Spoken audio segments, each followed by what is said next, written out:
Marketing bisnis nggak pernah lepas dari penggunaan image, foto gitu ya. Iklan, materi promosi, brosur, billboard, apalagi digital ad, social media, foto produk itu foto gitu ya.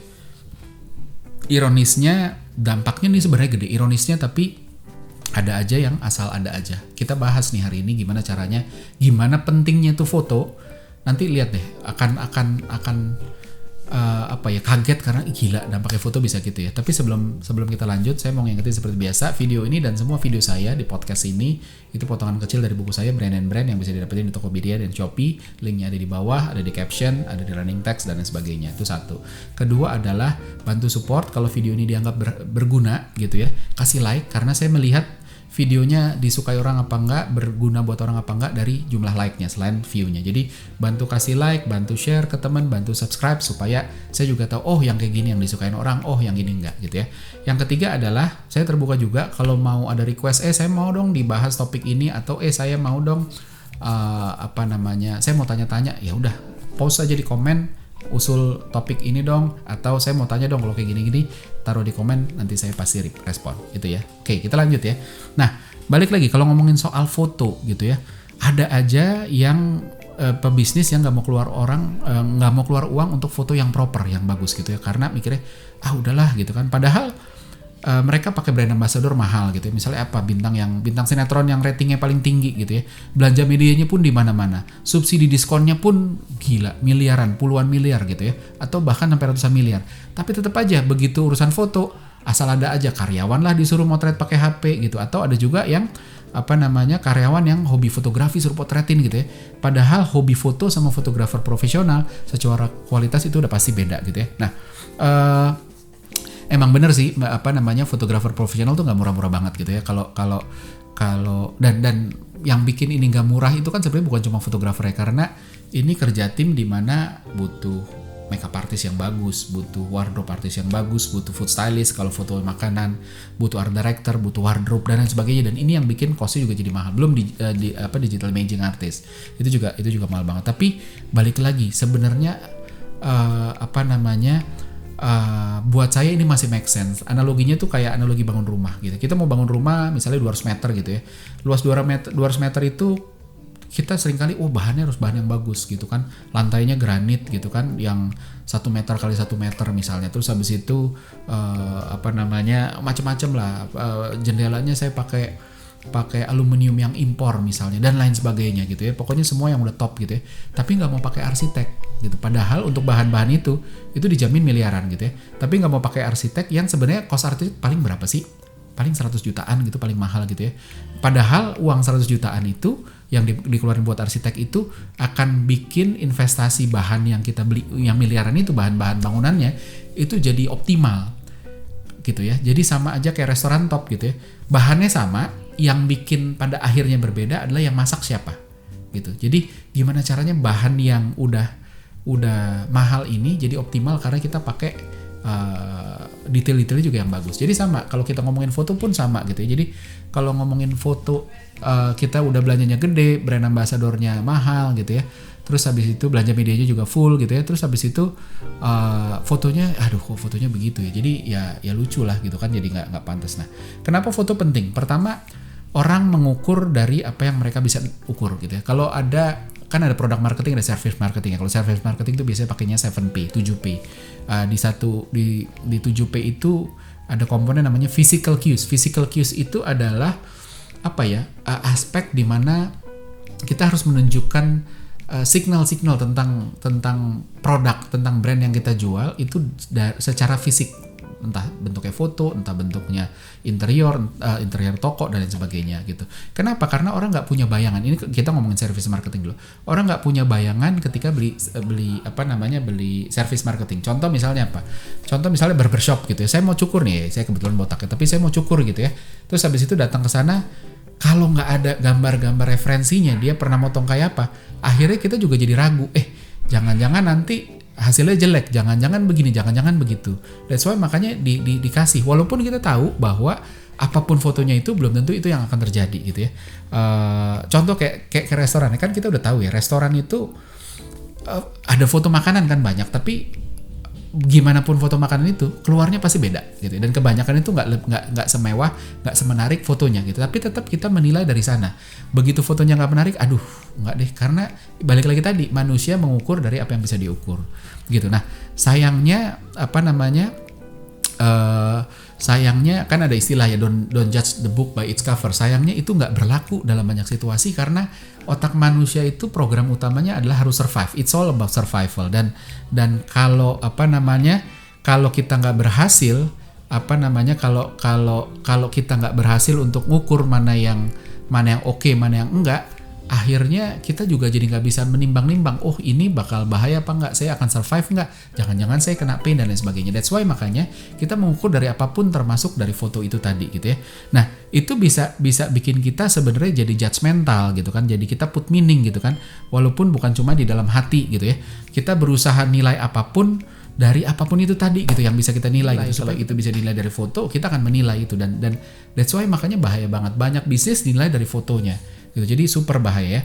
Terus habis itu otak juga mencerna foto lebih dalam dan lebih cepat dari sekedar tulisan gitu ya. Coba lihat foto pegunungan di Swiss atau foto terumbu karang di bawah laut di Raja Ampat misalnya gitu ya. Otak kita bisa dengan cepat mencernanya dan itu mempengaruhi mood kita. Kita tuh tiba-tiba bisa ngebayangin, wah gila nih enak banget gitu ya. Tanpa kita bisa mengartikulasikannya dengan cepat. Begitu suruh deskripsi fotonya apa sih, kita mulai, oh itu gunungnya begini, itu hijau, terus ada kabut-kabut tipis gitu ya, kabut-kabut dingin pagi dan sebagainya. Otak butuh waktu, kita nggak sebegitu lancar gitu ya, dan ngejelasinnya terbata-bata, dan orang yang mencernanya pun bisa punya persepsi berbeda karena cara menerjemahkan foto itu dilakukan oleh subconscious, dan ini cepet banget tanpa kontrol sadar kita. Dan nggak semua bisa dicerna dengan mudah. That's why makanya foto itu kekuatannya lebih dahsyat dibandingkan dengan deskripsi tulisan gitu. Kalaupun ya balik lagi ya tadi ya, kalaupun kita bisa mendeskripsikannya, orang masih tetap butuh ngebayanginnya. Ada orang yang bisa bayangin, ada yang enggak gitu ya. Jadi udah jelas foto memang punya power lebih kuat. That's why makanya orang bilang picture speaks thousands of words gitu ya kan. Nah, terus habis itu ada beberapa temuan menarik sepanjang saya berkarir di marketing tentang foto ya. Pertama, dan saya banyak ngelakuin biometric research ya dengan eye tracker segala macam untuk kenalin foto kayak apa sih yang bagus, powerfulnya pakai foto kayak gimana. Yang pertama itu foto selalu lebih baik untuk mengcapture attention orang, lebih baik dari ilustrasi gitu ya.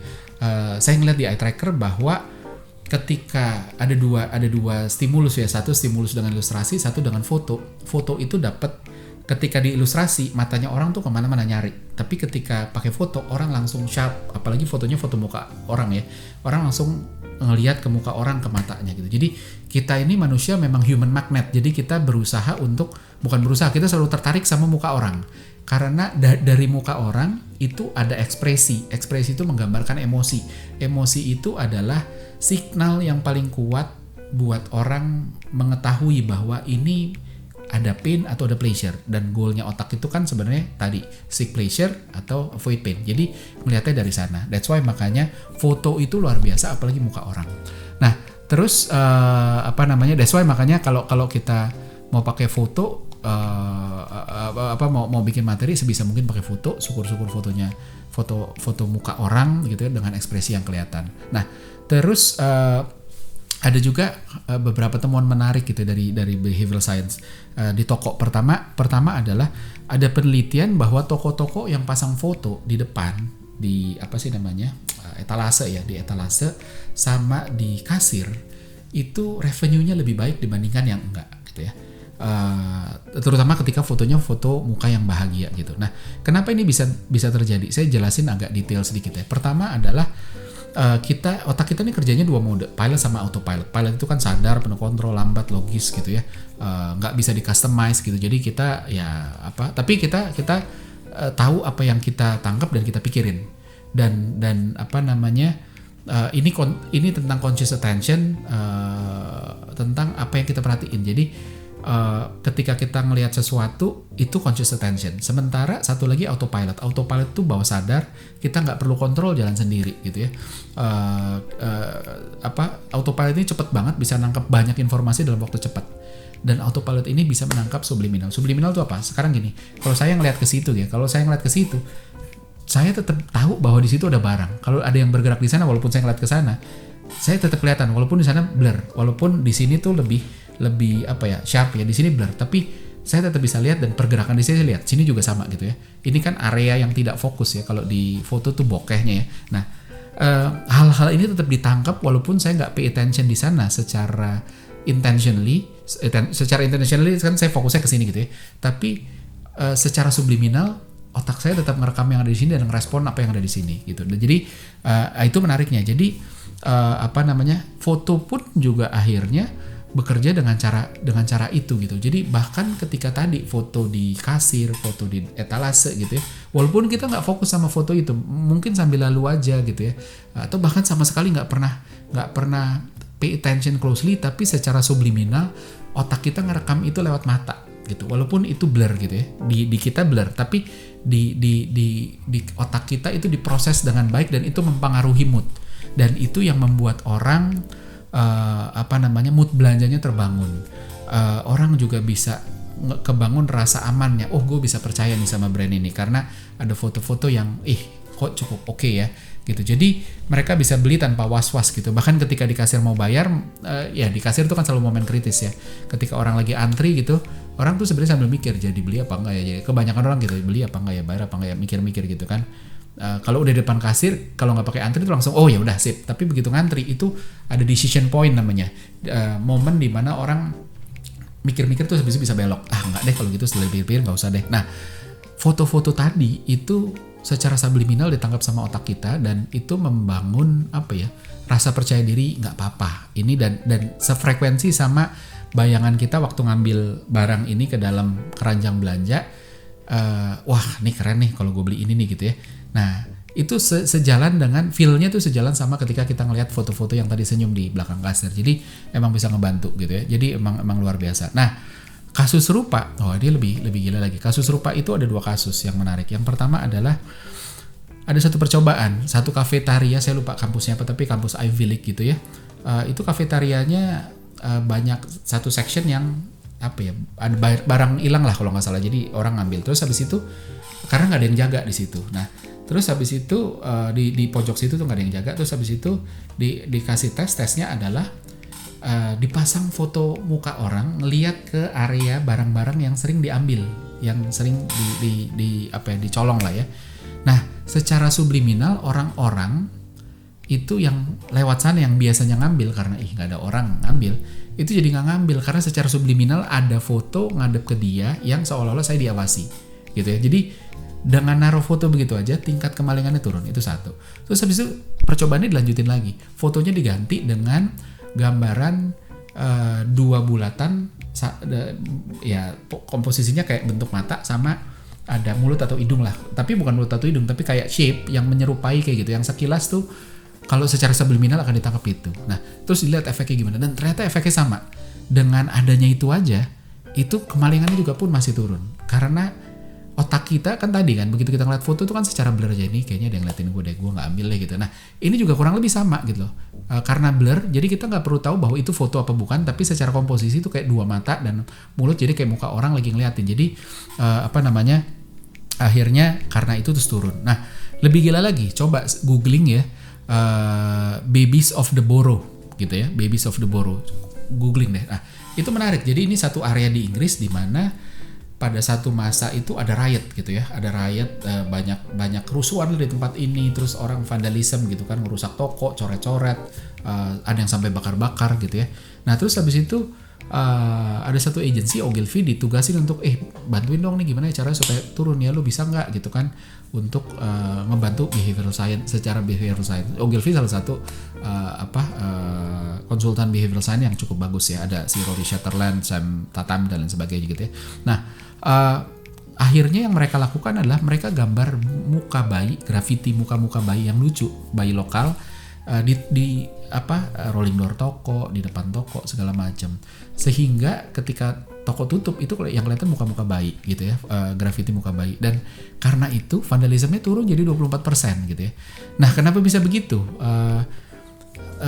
Gini, analisanya adalah foto-foto muka bayi itu membangun mood yang membuat orang caring gitu kan. Kita care sama bayi, ini makhluk innocent, sehingga ketika ada bayi kita care, kita jadi nggak berbuat brutal lah, itu satu. Yang kedua, kita itu sebenarnya kan punya norma bahwa lu nggak mau berbuat jelek di depan anak kecil karena lu nggak mau ngasih contoh jelek ke anak kecil. Jadi ketika ada foto atau graffiti bayi itu turun karena secara bawah sadar itu kirim pesan ke otak kita bahwa ini bayi, janganlah. Termasuk kalau ini dirusak, masa aja muka bayi lo rusak, wah lo tega banget, parah banget, itu kan muka bayi dan lain sebagainya. Jadi kurang lebih. Nah,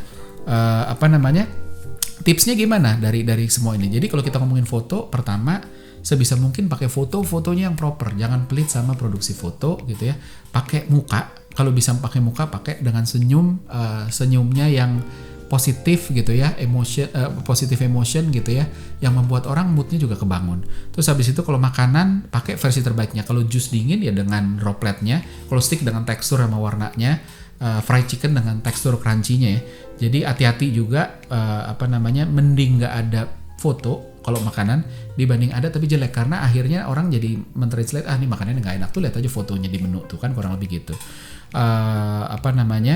Terus habis itu tetap harus otentik, ekspresi itu harus otentik, karena orang akan ngelihat nih senyumnya senyum freeze nih, senyum kagok nih, posenya di setting dan lain sebagainya. Jadi harus seotentik mungkin gitu, sehingga terus habis itu dampak dari budget foto yang kita keluarin ini juga worth it. Kalau udah budget nggak dikeluarin, terus habis itu fotonya apa adanya, terus kualitasnya juga mukanya nggak oke, ekspresinya nggak oke, nggak otentik, makanan juga nggak bagus, akhirnya malah jadi hancur. That's why makanya dampaknya ini gede banget, tapi luar biasa worth it sih untuk diperjuangkan kalau menurut saya.